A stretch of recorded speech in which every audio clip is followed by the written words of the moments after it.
Going on, Falcon fans? This is your boy Ricondo coming back at you with another video. So today we're gonna talk about, you know, the Falcons are not out of it yet, guys. Believe it or not, they're still in the playoff hunt, despite losing two of the last three games. They're still in it. Um, we're gonna talk about that today. We're gonna talk about some injury updates on a couple guys. And then we're going to talk about why so much negativity around the team when most people, the start of this season, thought the Falcons was not going to be good anyway. But so much negativity.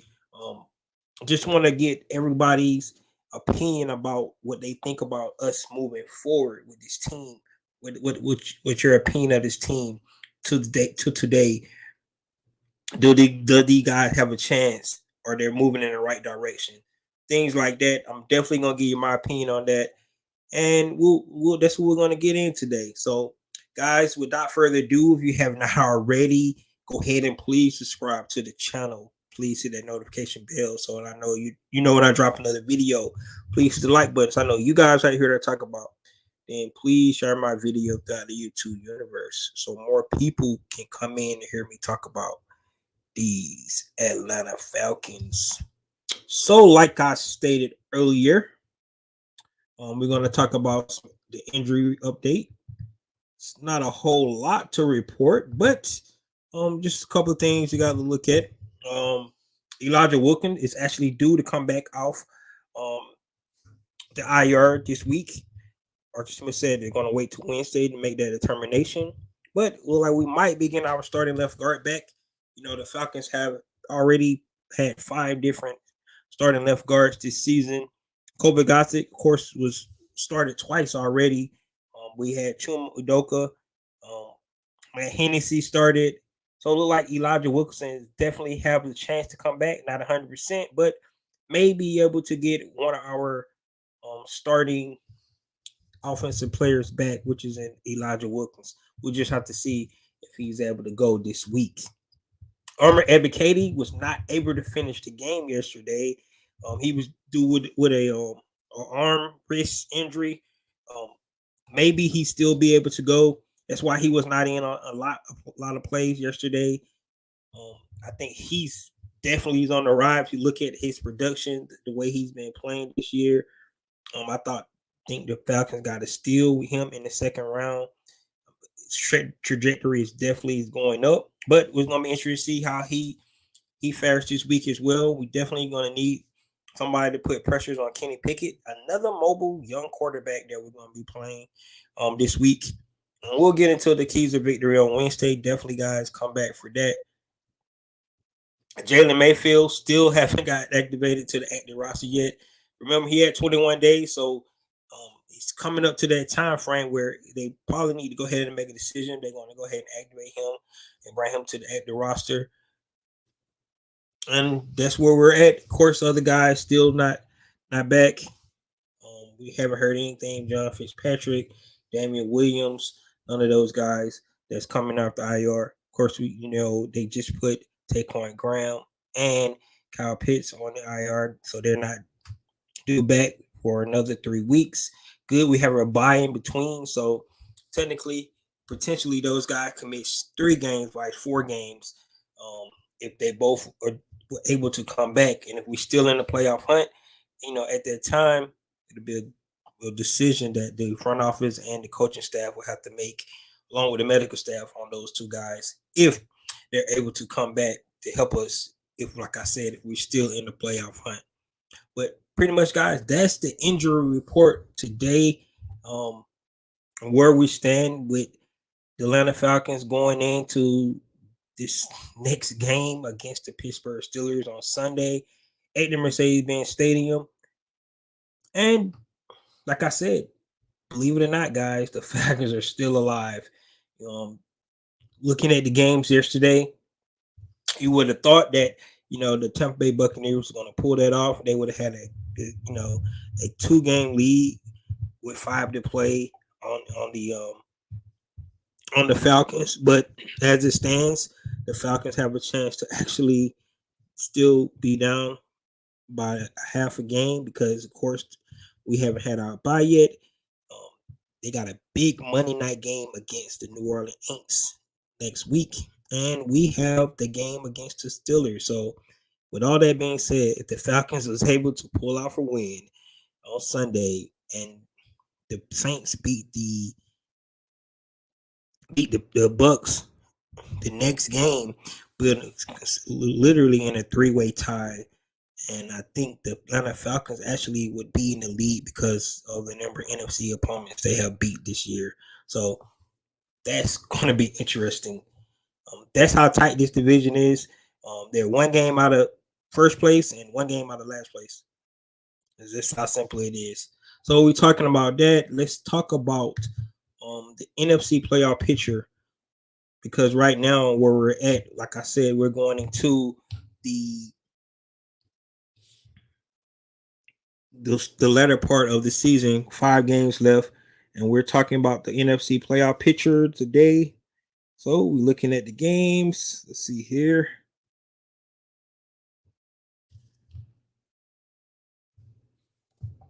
So right now, the Atlanta Falcons are actually ninth in the NFC playoff picture, ninth on the list, which means they definitely still alive mathematically, but of course now considering if we don't win our division, we definitely gonna need help from other teams.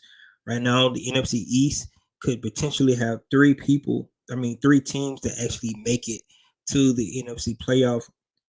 All those teams are over 500, including the team that beat us yesterday, the Washington Commanders at 7-5, the New York Giants at 7-4, the Dallas Cowboys 8-3, and the Philadelphia Eagles at 10-1. Right.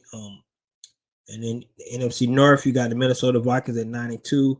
San Francisco, who the Atlanta Falcons actually beat, is the third seed at 7-4. Then right now, Tampa Bay, because they are in the NFC South spot, will be that fourth seed. Will get them that um that home game, going into the first round in the wild card round, right? So that could potentially be the Falcons. So the Falcons could definitely move up from ninth spot to the fourth spot if they actually can get the NFC South. That's how important winning your division is. Every year when the season start, the main thing that each team wants to do is win their division, because that's the easiest way to get into the playoff is to win your division. If you can win your division, that always sets up easily run. You're gonna get their first game. It's definitely gonna be a home game, right? And then after that, all bets are off. If you don't get the one seed, you got to win 3 games and you are in the Super Bowl. So that's how it's the easiest way to punch your ticket into the tournament, win your division. This year, the Falcons have a great chance to win their division, and that's what we want to look at. Going forward, you're looking at the games that we definitely got to be looking at. Some of the games that's coming up. So for week 13, some of the big games that we definitely need to look at. That Commanders and Giants game is going to be a big game because right now, both of those teams are ahead of the Atlanta Falcons. The Seattle Seahawks and the Ram games, both of those teams are the Seahawks is in front of the Atlanta Falcons. And then, like I said, the Saints and the Bucks game is very important for us as well. What's going on? Yes, you're right. It's another tough loss. And I don't know if you signed it yesterday. Like I said yesterday, just to recap the game yesterday, I just like the fight in the team. Of course, I'm upset that we lost, but if you watch the game, um, they fought the whole game.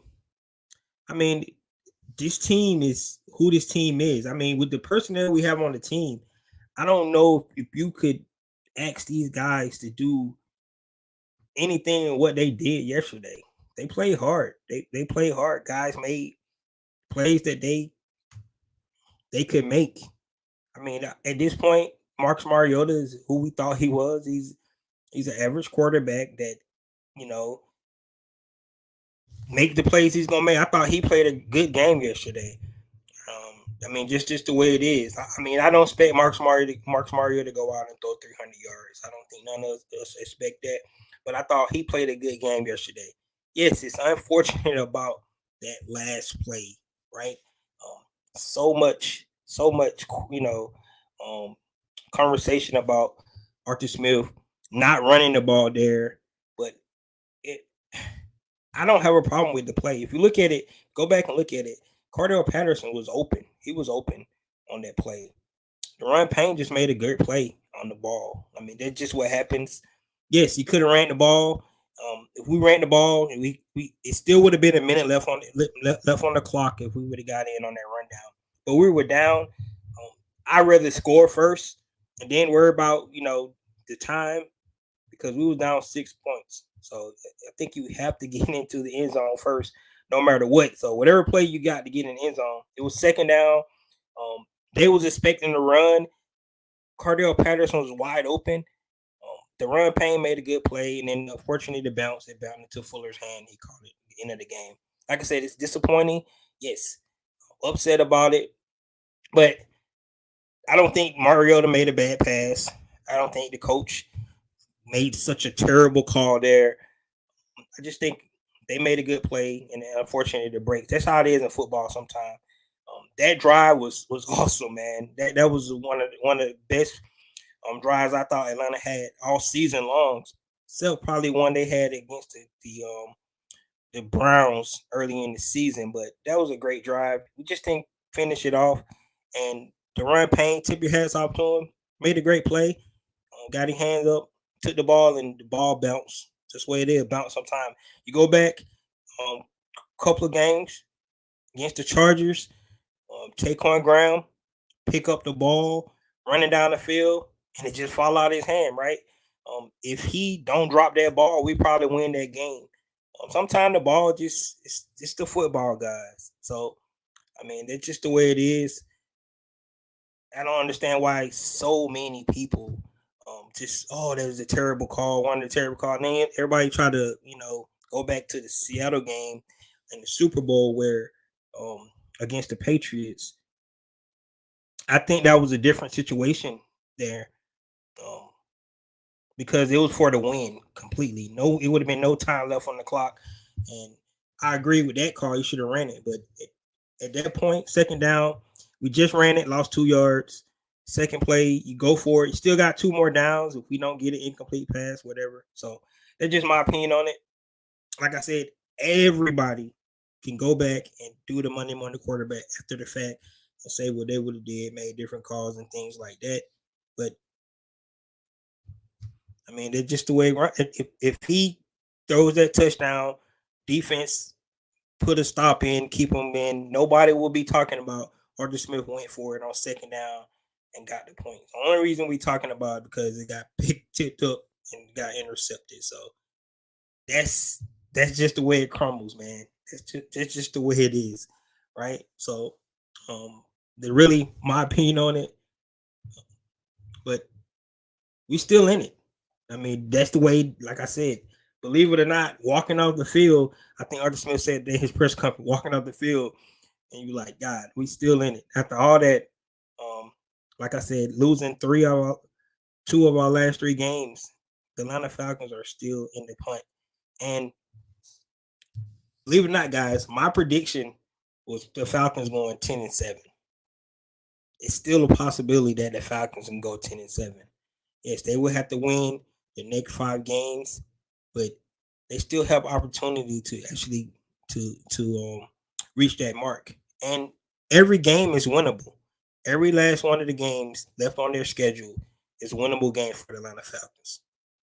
I mean, it's just the way it is, right? We got the Steelers coming up, who's not having a good season. They got their young quarterback in, winnable game, right? We got our bye. We go to New Orleans. Everybody knows how that game goes. Us against our arch rivalry in the division to New Orleans Aints. So that game could go either way. We got the Cardinals right after that, and then the Bucks again. We owe the Bucks, right? So we got 5 games left in this season, and it's all possible that the Falcons definitely could win all five and put them at 10-7, which was my preseason prediction before we got this thing kicked off.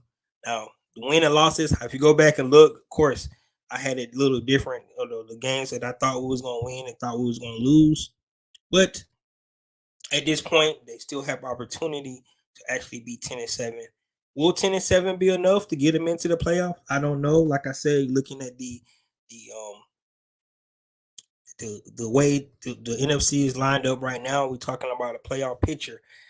I feel like the way the Falcons need to get in is actually winning the NFC South, which means, like I said, they will probably have to win out. Of course, um, that means they have to beat the Saints and they have to beat the Bucks.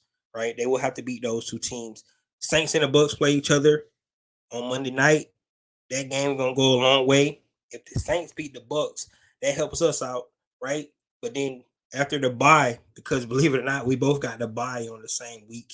So both teams are gonna be on the bye. We come back, big game in New Orleans, coming back in week 15. Um, that could be for the division lead, believe it or not. Because depending on if they win that game, we all three of teams going to be tied at 6-7, and that's going to be an interesting game to say the least for both teams. So, um,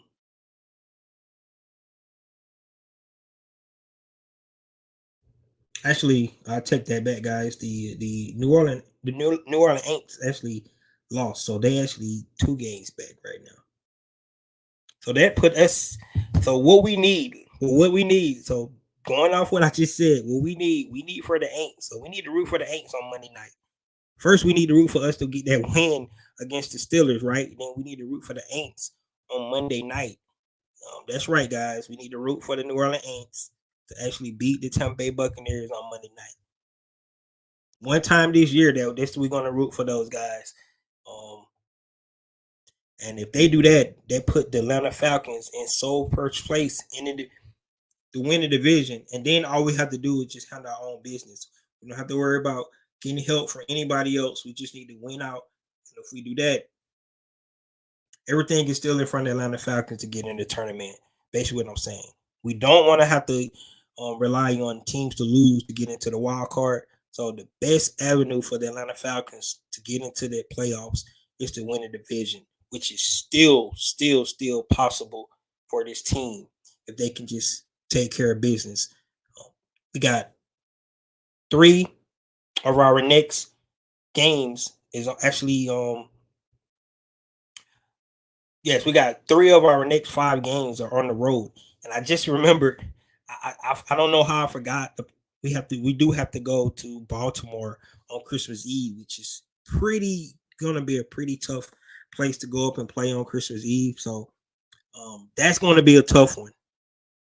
We definitely probably will not be the favorite in that game, but that's one of the games that for some reason I just took those guys out of my mind because I was thinking about the Cardinals or thinking about the Bucks and the Rams. I mean, and the Saints. Forgot all about the Baltimore Ravens, but we do have to go to the Baltimore on Christmas Eve and play those guys on the Saturday night. So that's definitely going to be a tough game, but it's not where I don't think the Falcons have a chance not to win that game. If we could play football like we played yesterday, on offensive side of the ball, defense side of the ball, it's a lot to be, you know. I mean, the defense, what it is, the defensive line is. I mean, let's really look at who's on our defensive line right now.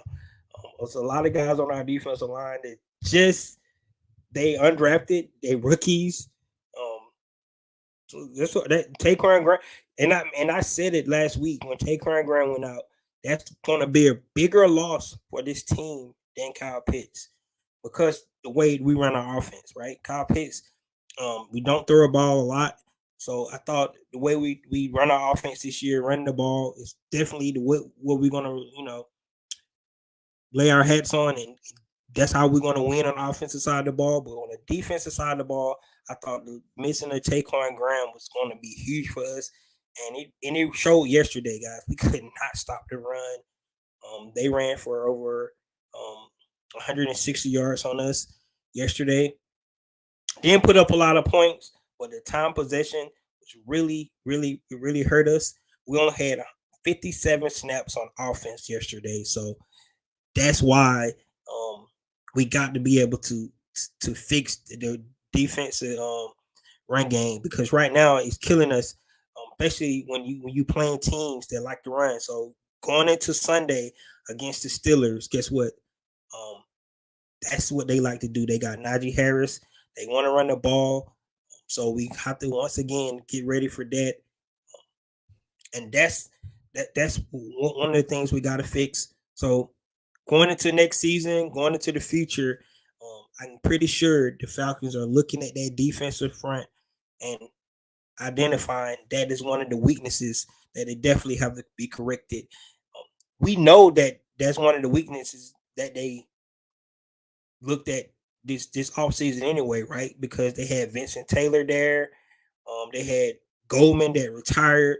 So they was trying to fill that position to bring in somebody to help Grady Jarrett. Anthony Rush didn't pan out. He got cut. Marlon Davidson couldn't stay on the field. He was let go.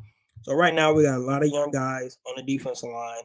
They're playing their hearts out. I'm not downing any of those guys, but at this point they're just not able to put up the fight that we need to be able to stop that push, because you got to remember, we can't keep guys off our linebackers to make come up and make plays. Even though Rashawn Evans had 13 tackles yesterday, and that guy's playing out his mind as well. But we got to have some push besides Grady. They was double teaming Grady. He wasn't able to to make impact that what you would like from him yesterday. He put some pressure on the quarterback in some plays. He was there in a lot of plays, but when you only have one All Pro and then a lot of undrafted guys, coming in to help, fill up that defensive line, it's going to be tough. So Chrissy said, I'm coming to the game this weekend. I'm excited. Most of the family are Steeler fans. I'm a Dirty Bird fan. We got to, yes, it's going to be, this is one of those games. And I can tell you, the Steelers fans travel well. So definitely the game this weekend. I expect to see a lot of terrible towels there.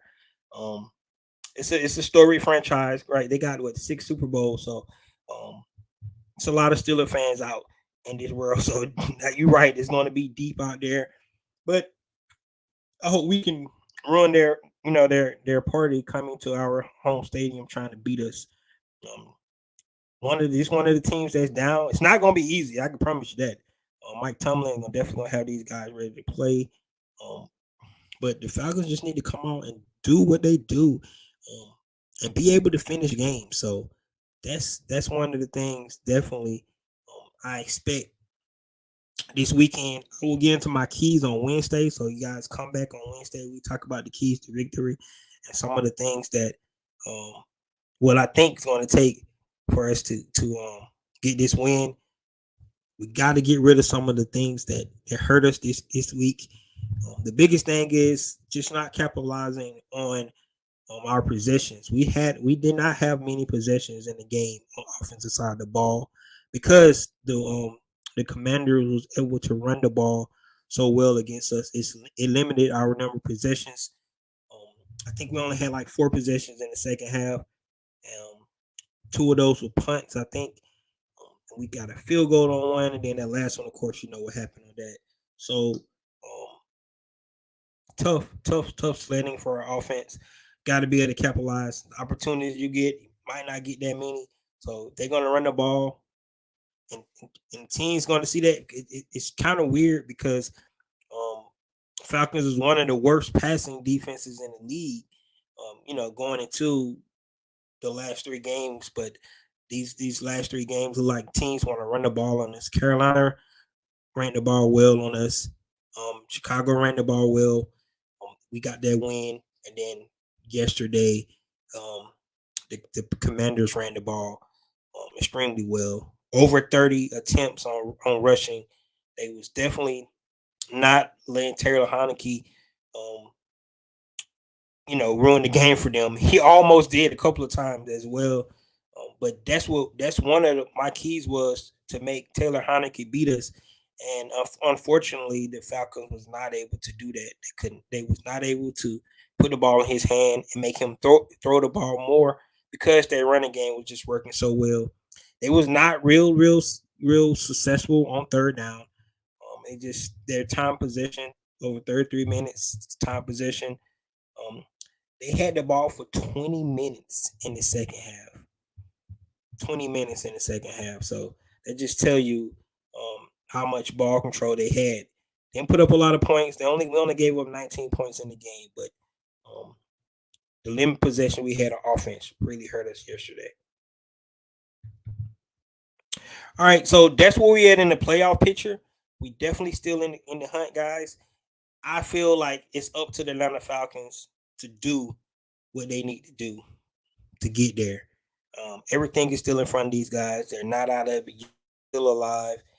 It's up to these guys. If they want to, ride into the playoffs and get into the tournament and see what happens. They just got to start to finish games at the end of the day. That's really what it really boils down to. They got to be able to start to finish games and start to turn those one score games into W's. A question was asked to Arthur Smith today. Last year we played 9 games. We played 9 one score games. We were 7-2 in those games last year. This year, we gonna play 9 games again, and we're 4-5 in those one score games. That question was asked to Arthur Smith. What's the difference? The biggest difference is the competition. The teams we played last year, it's not as good as the team we played this year. Also, it's just a different team. I actually think this is a better team than last year. Um, and if you look at some of the games that we lost in those one score games, um, you can just lack of execution, youth, inexperience in some positions, for us just not to get it done right. Um, we go back to the Rams game, one score game there, um, interception at the end. Right. So now we're going to talk about, and I seen this said Marcus Mariota had a couple of turnovers to kill us in some of these games, right? But I don't think you can put it all on the quarterback position.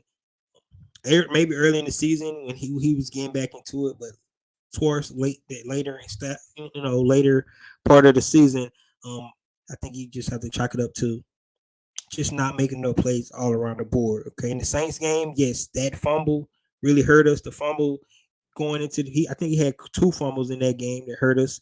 In the Rams games, interception. Um, the the Chargers game, I don't think that was. I don't think we had any turnovers in that game. Like I said, ball falling out of guy's hand with nobody touching him. Taquan Graham. That just you can't really explain that. Um, I thought Marcus Mariota had one really bad game, but that was the Carolina Panthers game on Thursday Night Football. Other than that, um, but I think this team is a whole lot better than it was last year, and it's just those one score games. It's about this is where the cliche is, great teams win those games, and teams that still trying to figure it out don't. And right now, the Falcons are not a great team. We knew that, going to this season, but at the end of the day, they still have a chance to actually make it to the tournament. And at the end of the day, that's all you can ask. So, with that being said, the last thing I want to talk about today is this is a question that I'm definitely would like to know from what I've seen, you know, all yesterday and today. Why so much negativity around this team? Right? I mean, I really it's really just interesting, especially coming from Falcon fans, um, because let's be honest, most of the Falcon fans um, did not have high hopes for this team coming into this season. Let's just be real. I know so many people had the Falcons winning 4 to 5 games this season, right? Everybody's already looking at next season, who they're going to pick in the draft, all kind of stuff. The national media had so many people, um, so many people had the Falcons not being good. So the question I really want to know is like, why so much negativity around a team that literally has played 12 games this season, and in 10 of those games, it's been one score games, which means that they've been competitive in every game, and they could have won all 10 of those games. That's really, you take this team and you look at it, you be like, the Falcons could definitely won 10 games this season because they've been in one score games. I mean, that's nobody would expect that from this team this year. The competitiveness that they have shown, um, and let's be honest, they have a lot of guys nobody have ever heard. Especially, dude, I just talked about the defensive line. It's only one guy on that defensive line at this point that anybody probably talked about coming in the draft or anything like that, that's on that defensive line playing. And Grady Jarrett, was picked in the 5th round. Right now he's all pro, but before that, he drafted in the 5th round. So this team has overachieved this year compared to all the pundits that's out there. So why so much negativity around this team? I'm just don't understand.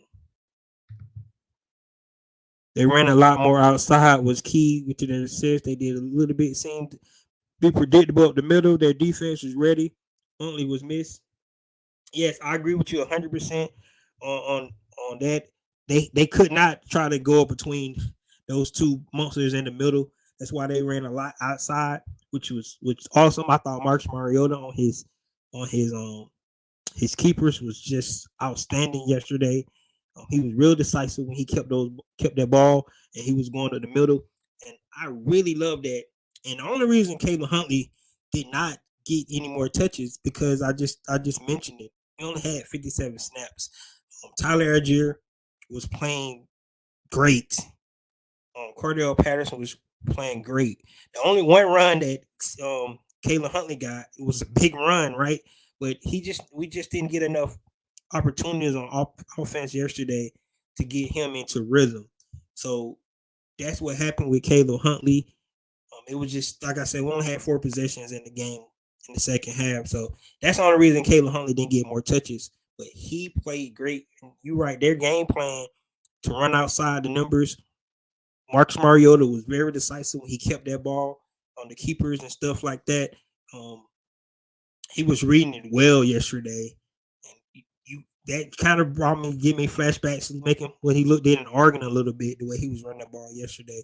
But that was great. You're right. Their game plan yesterday against that great defensive front for the Washington Commanders was outstanding. We're not negative as other team fans. I hate the out of state fans get lumped up in a few others. If you check those Aints and Panther channels, the fans, I, I agree with you. But see, this the difference. This the difference. Why I say this, because you know, for Falcon fans, um, the Saints. It's for the Aints. So let's talk about the Aints for an example. The Aints had high hope expectations, right? They was delusional, coming into the season. They kind of like the Cowboy fans. The Aints fans was delusional, so they was really, really delusional about their team. They thought their team had a good team, and we was all trying to tell them that you get rid of your quarterback, you get rid of your coach, and you're gonna turn back into the Aints. And they just didn't believe that, right? And now looking at that team, with their cap issues and they don't have a quarterback going forward, they got more issues. than they would want to admit on that team. So they got decisions to make this offseason because they got to get up under the cap again. They got a lot of guys, and not having a quarterback, for the future is really hurting those guys with the cap issues that they have. So that's why, because they was delusional for the Aints.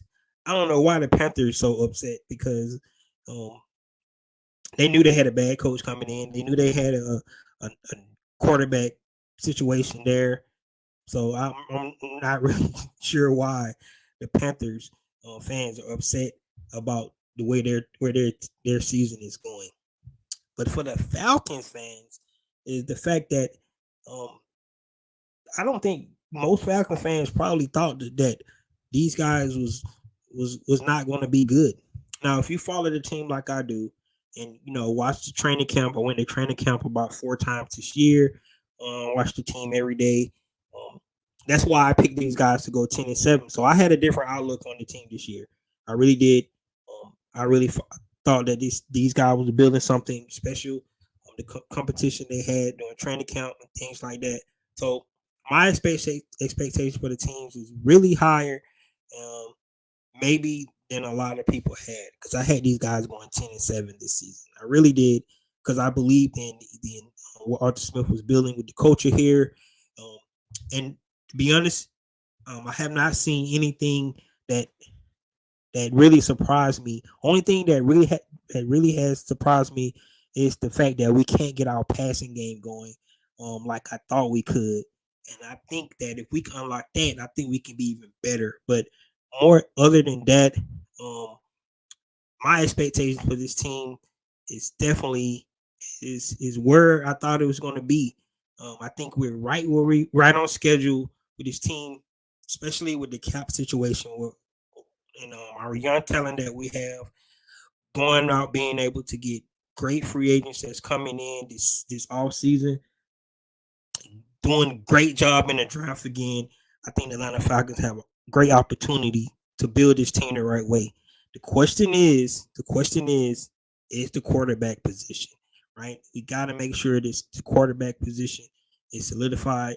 We don't know about Desmond Ritter. We have no clue what kind of player he is, um, and we might not find out, especially if these guys able to get into the playoffs. We might not be able to find out about Desmond Ritter until next year. So that's one thing we really got to put a pause on, because no team in the NFL is going anywhere without a starting franchise quarterback. I just to be honest with you on that. So that's one of the things that we definitely got to look at. But the negativity, it's everybody's like Arthur Smith need to get fired. Why? He got this team playing with an identity. This coaching staff has created an identity. I mean, like I said, look at the guys that's on the team right now. It's no big name guys all around this team. I mean, we got cornerstone guys. Yes, we got an AJ Terrell, we got a Grady Jarrett, right? We got a Kyle Pitts, Drake London. Um, I think Tyler Algier is going to be special, but other than those guys, who are our cornerstone guys that we can say is going to take us, to where we need? Chris Lindstrom is another guy, and just outstanding offensive lineman. Right, Jake Matthews is a home stay. He's going to be here a while. He's got that bloodline going on with himself. But other than those guys, the Atlanta Falcons have a lot of guys that's trying to prove themselves in this league, and that's where that's where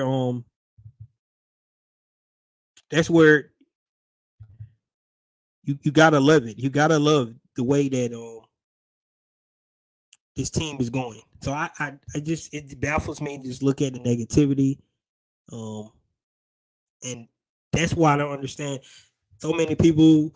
That's the dumbest call I ever seen. I mean, if that call works and we score a touchdown, kick the extra point, it's a minute left in the game. So our defense have made so many plays this season, ending games, right?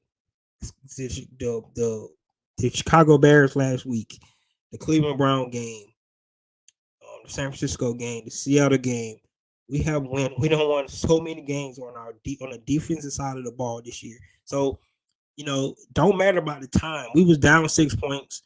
I really don't understand why people so upset about one call in the game when you look at the whole game. Deron Payne made a great play on the ball. It's just that simple. Made a great play.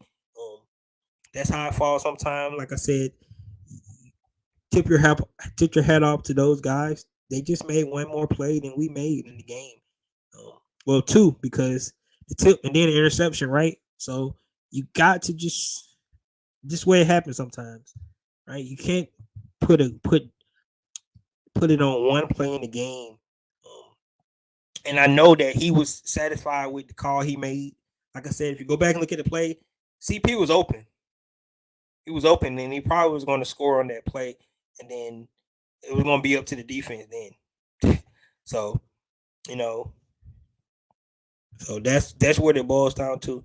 The negativity around the Atlanta Falcons is just weird to me. Um, because I guess because like you said, I really don't have any other fans that I look at and listen to. I only listen to the Atlanta Falcons fans. Um, I listen to a lot of other Atlanta Falcon content creators as well, and they are also so negative in some things as well, which I just don't understand it. Um, it like I said, it's just one play, and if the play works, we're not even talking about it. Only reason everybody's talking about the play because it did not work. But the other team have players as well, and their players made a play. I'm excited from training camp now because I hope us maybe selecting some players we wanted, not just related to who we could pay. I agree. This year is going to be exciting because now we got some money, right? We can actually go get some guys. Go get some guys. I can be honest with you personally. I have not looked at any free agents, any college guys yet because I'm been so, you know, entrenched into this season. Not even worried about next season yet. We still in it. Until we're not in it anymore, I'm gonna stay focused on this season. So I have definitely have not looked at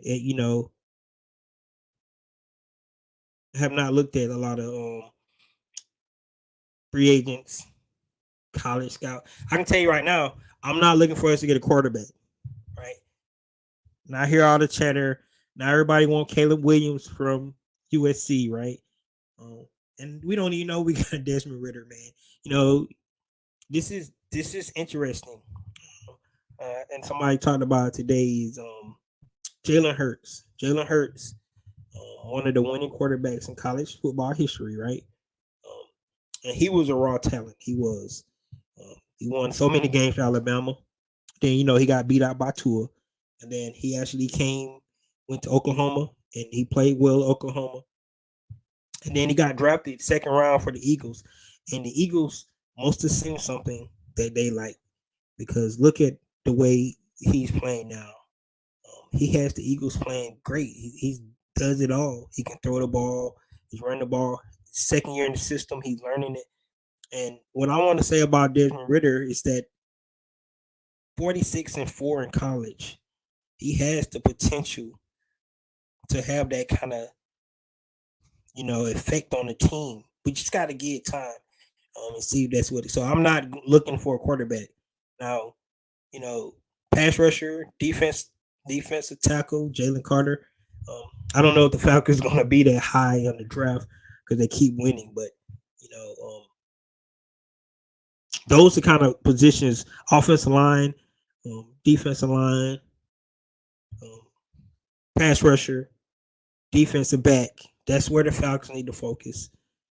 They really do on those positions: defensive line, um, pass rush, defensive back, and then maybe offensive lineman. That's where they need to focus in the draft, and maybe they can do some of that in the free agency as well. Because remember, um, remember, Terry Fontenot is one of the best pro scouts out there. Just go back and look at his track record with the Aints and the pro scout. Look at the guys he have got this year alone for his pros coming in, playing their roles, man. Find diamonds in the rough. Like I said, we got CP last year. Look what he's able to do, playing the best he ever played in his career. Rashawn Evans, man. I don't know how Tennessee let Rashawn Evans go.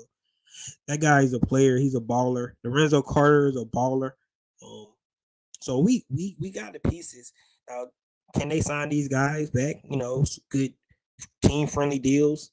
Because you remember they got to play AJ, they got to play Chris Lindstrom, they got to pay some guys. So um, that cap space we got is gonna get ate up pretty quick.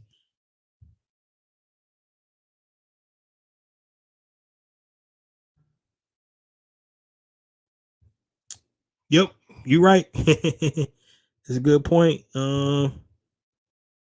With all those keys to victory by the Falcons and Georgia content creators, I'm always excited for the games, but to lose these close games is stressful. I'm still more excited than Quinn last season. Oh yeah, man. You know, really at the end of the day, I think I came out one week, and I think it was against the Chicago Bears. I think it was because I was kind of just fed up with it. They had lost two in a row, Chargers, and then they lost to the Panthers. And I said, really, what it boils down to when you talk about keys to victory, at the end of the day, it's really just the fundamentals, man. You just go out and go out and play football. You, if you block, right, you block, catch, run, tackle, um, you win the game. You do that better than the other team, you win the game, right? You don't turn over the ball. Um, those are the keys. Those are the real keys, right? And then all the other stuff goes into stuff that we have no clue. The game plan, the schemes, right? Um, all that stuff. The situation football, which is so underrated, especially in the NFL. It's, that really does not get a lot of talk about is the situation of football, which is Dan Quinn was terrible in, by the way. He could never manage situational football. I think Arthur Smith is really good at situational football. That's why we in so many games. Um, he understands situational football. Just like yesterday, he knew the commander was going to get the ball at the half. That's why he went for it on fourth down. He was trying to get some points on the board for the half.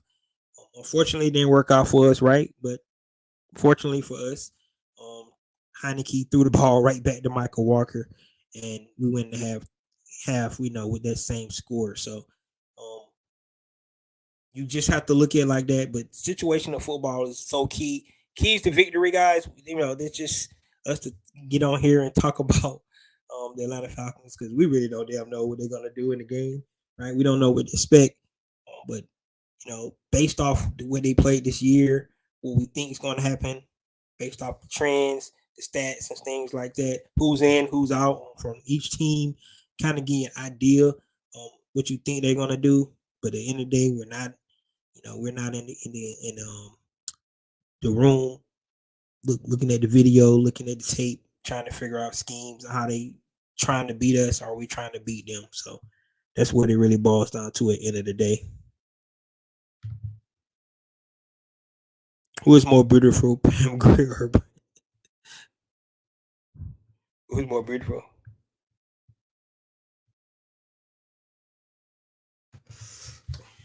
Oh, you talking about Thelma, right? Thelma. Thelma is more beautiful. Thelma is more beautiful.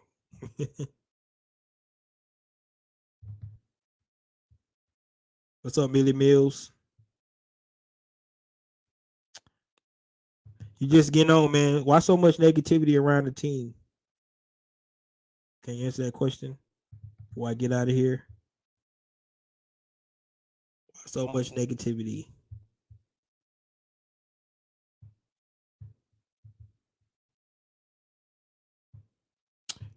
Do you think this team is better than the team last year?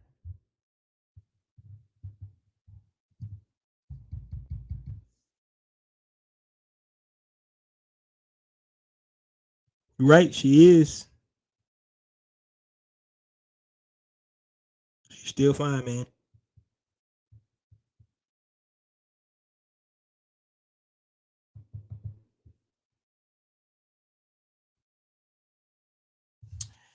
All right, guys. It's 50 minutes in. I just want to end on this. Just if you're thinking about the Atlanta Falcons, just look for what these guys are going to be able to do moving forward. All right, like I said, this year, and regime, the coaching staff did not want to look at it this year, but it was a transition period, right? We transitioned from our franchise quarterback. We transitioned from our All Pro linebacker. The year before that, we transitioned from our All Pro receiver. Right, this was really, really um, the year where the Atlanta Falcons was really supposed to go out and establish how they was going to be as a team, as a franchise. And I thought so far they have did that this year. So with all the negativity around this team, you know, and I get it. We want our team to win every week. I definitely was upset yesterday. I wasn't too upset because I mean that last drive, man, that was awesome. It was spectacular. It didn't end the way we wanted to end, but that was a great drive, man. Marcus Mariota, his moxie, he played on that drive.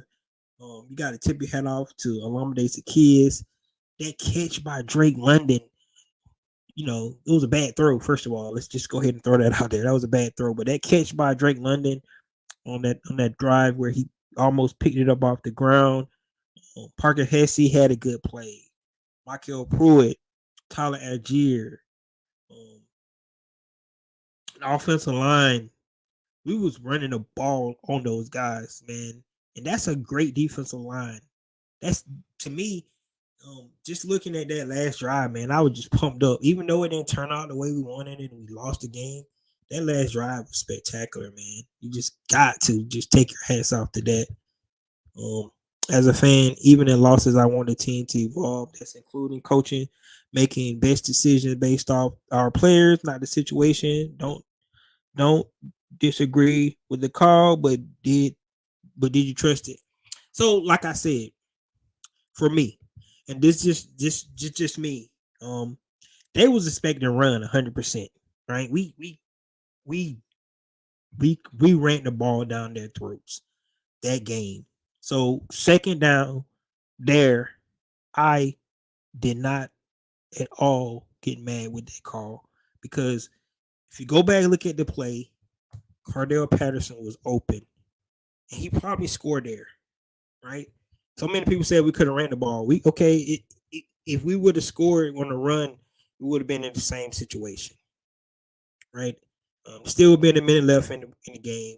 They had a chance to go back, and we was only be at 1 point. They had a chance to go back, so we was trying to put points on the board. We was down 6. You got to score the touchdown first. I understand the time and the clock and all that stuff, but before you can actually talk about winning, you got to score first. So I completely um understand the call. If they would have ran the ball, I understand that too. But um you just got to tip your hat off to Deron Payne. He made a good play. And then the cornerback, the ball fell right to him and he made a good play. So I mean, it's just the way it happens, man. I don't think what happened with the play had anything to do with the call.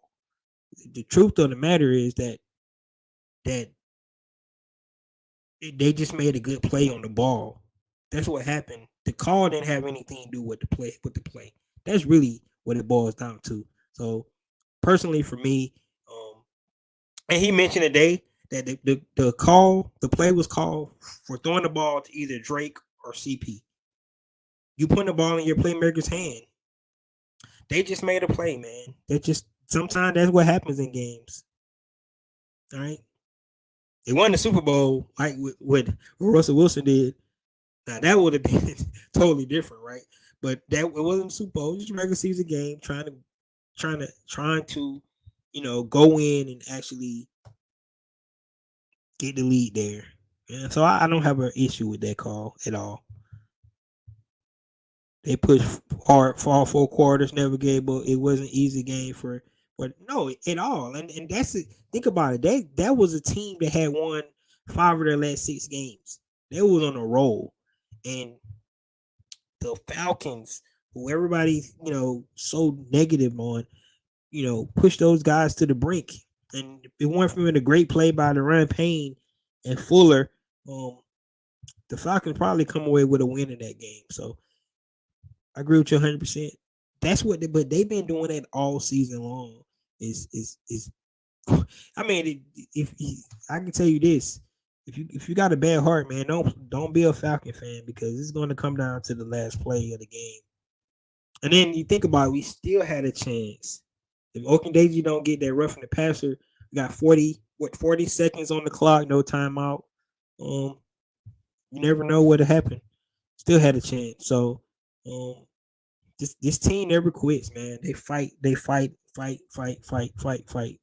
Um, and I don't think it's gonna change the rest of the season. They're gonna fight. Billy Mill says then we can actually pass the ball, just not with Market Muller. But you know, at this point, I don't gave up on the passing the ball thing. I think we just need to pass when we have to. I mean, that's what it boils down to. Um, Marcus Mariota is not that guy to do that. He's not the prolific passer that we want to see with the ball in his hand. He makes a lot of plays though. It's just he made some plays yesterday. Off schedule play. He real quick on his feet. He tries to make plays, but he's just not that precision, accurate, passer that we need for our passing game to go to the next level. That's not who he is. So I don't think we want to be that team this year. We's a smash mouth team, so we just need to do what we do well, and that's run the ball, pass the ball when we need to, and hope for the best. That's what I think.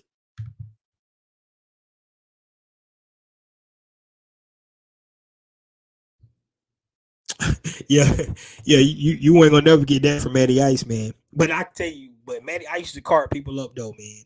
I mean, don't forget he had um, 9 straight years going over 4,000 yards. So I mean, Matty Ice used to card people up. He wasn't moving like Marcus Mariota. No, that's what's not happening. But that guy could pass the ball like no other. And now it's interesting because that's really the question.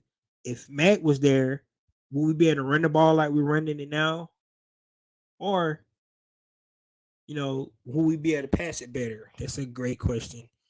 We'll never know that answer to that. But at best of both worlds, right? A mobile quarterback that could pass. Desmond Ritter, he's mobile.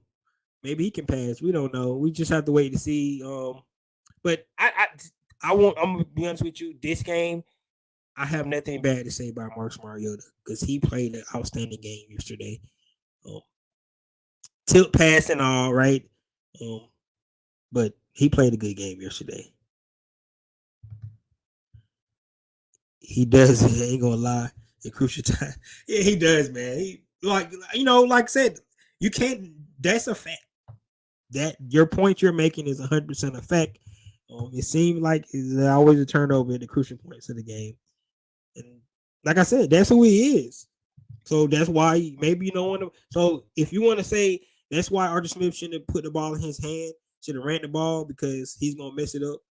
I can't argue that point because in this year alone, he had crucial turnovers, in the games. That is a fact. So, um, but hopefully he can get better. You know.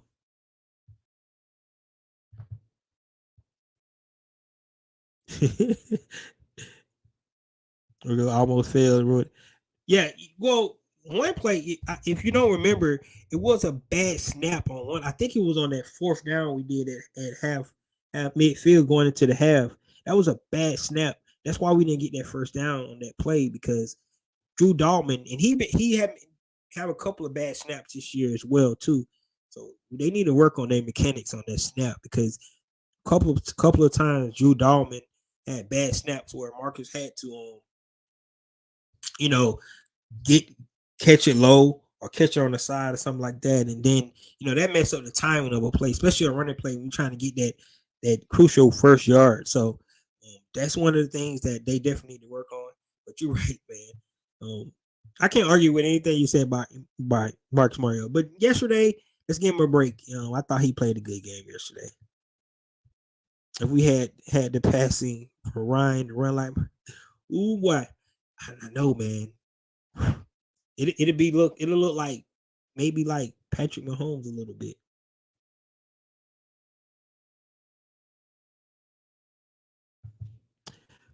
Is Dalvin and Hensley the same guy? I don't know, man. I don't know. I know they like Dalvin. They drafted him in the draft last year, so that's their guy. Um, he's been the starter all year. Hopefully, he improved. Moving forward, but he has had his mistakes.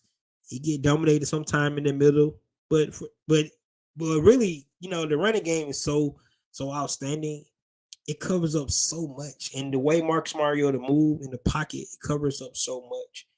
Um, we haven't talked about the offensive line a lot this year, and which is really telltale because that's one of their weak spots coming into this season was the offensive line. Let's be honest, it was. Um, but so the question is, was most of that Matt fault, um, or have these guys got better? That's the question.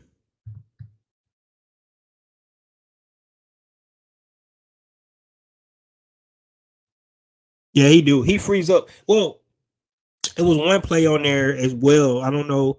I wish they didn't show it on film. I have to go back and look at it. But it seemed like like I said, he's a one read quarterback.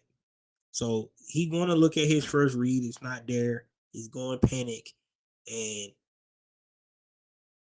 he's going to freeze. He's not going to pull the trigger. He's going to try to get out the pocket. Will do what he do. He does not trust his eyes. After that first read, and he freezes up. I agree with you 100%. But that last play, that's not what happened. The run pain just took the ball. And you're right, man. It's just like it happens to him. He just like got like a black cat around him or something, for some reason. So I agree with you on that.